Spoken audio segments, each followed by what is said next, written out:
जय श्री गणेश। नमस्कार दोस्तों, स्वागत है आप सभी का हमारे चैनल भक्ति ज्ञान में। दोस्तों, आज मैं आपको गणेश जी की कहानी सुना रहा हूँ। एक गांव में 7 भाई और एक बहन रहती थी। वो सब कुछ सुनती थी, पर जैसे ही गणेश जी का नाम आता तो घाघरा झटक कर चली जाती। एक दिन गणेश जी को गुस्सा आया। गणेश जी बहन को बहुत डराने लगे, भयभीत करने लगे। वह दिन ब दिन सूखने लगी। जब भाइयों ने उसका दुख पता करने की कोशिश की, परंतु असफल रहे। 7वां भाई बहुत चतुर और होशियार था। उसने आधी रात को भेष बदलकर गणेश जी को पकड़ लिया और पूछा कि तुम कौन हो?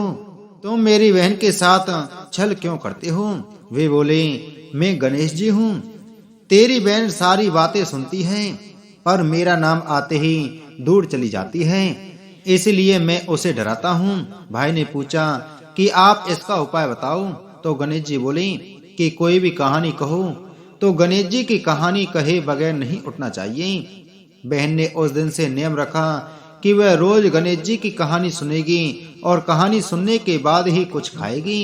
अब बहन रोज कहानी सुनने के बाद ही कुछ खाती। बहन गणेश जी की कहानी सुनने लगी। एक गांव में 2 देवरानी और जेठानी थीं। देवरानी के पास बहुत धन था, लेकिन जेठानी गरीब थी। जेठानी गणेश जी की बहुत आराधना करती थी। वह अपनी देवरानी के घर आटा पीसने जाती थी। जिस कपड़े से वह आटा छानती थी, उस कपड़े को घर लाकर पानी में घोलकर अपने पति को पिला देती थी। एक दिन देवरानी के लड़के ने देख लिया और अपनी माँ से बोला कि माँ, ताई यहाँ से आटे का कपड़ा लेकर ताऊ जी को घोलकर पिला देती है। देवरानी बात सुनकर बहुत गुस्सा हुई और जेठानी को बोली कि मेरे घर से आटा छानने के बाद कपड़ा यहीं पर रखकर हाथ धोकर जाए। वह ऐसा ही करने लगी, लेकिन जब वह घर जाती तो उसका पति बोलता कि मुझे आटा घोल कर दे, बहुत भूख लग रही है। जेठानी ने बोला कि आज उसने आटा छानने का कपड़ा रख लिया। तब उसका पति गुस्से में आकर उसको मारने लगा। उस रात वह गणेश जी करती सो गई। गणेश जी आए और उन्होंने पूछा कि क्यों रो रही है? वह बोली कि मेरी देवरानी के यहाँ से आटा छानने का कपड़ा लाकर मैं अपने पति को घोलकर पिला देती थी। आज उसने कपड़ा रख लिया, मैं पिला नहीं सकी, इसलिए मेरे पति ने मुझे मारा। गणेश जी ने कहा कि मैं घर घर से तिलकुटा खाकर आया हूँ, इसलिए मुझे शौच जाना है, कहाँ पर जाऊँ? उसने कहा कि महाराज बहुत जगह पड़ी है, कहीं पर भी चले जाओ। गणेश जी सोच करके वहां से चले गए। थोड़ी देर बाद जब उसने उठकर देखा कि सारा घर तो हीरो से जगमगा रहा है, वह धन को इकट्ठा करने लगी तो देवरानी के घर जाने में देर हो गई। देवरानी ने लड़के को भेजा कि देख कर आओ, आज ताई क्यों नहीं आई। लड़के ने आकर देखा कि ताई के घर में तो बहुत सारा धन हो रहा है। उसने जल्दी से जाकर अपनी माँ को बताया। देवरानी दौड़ी दौड़ी आई और पूछा कि तेरे यहाँ इतना धन कहाँ से आया? तब जेठानी ने सारी बात बता दी।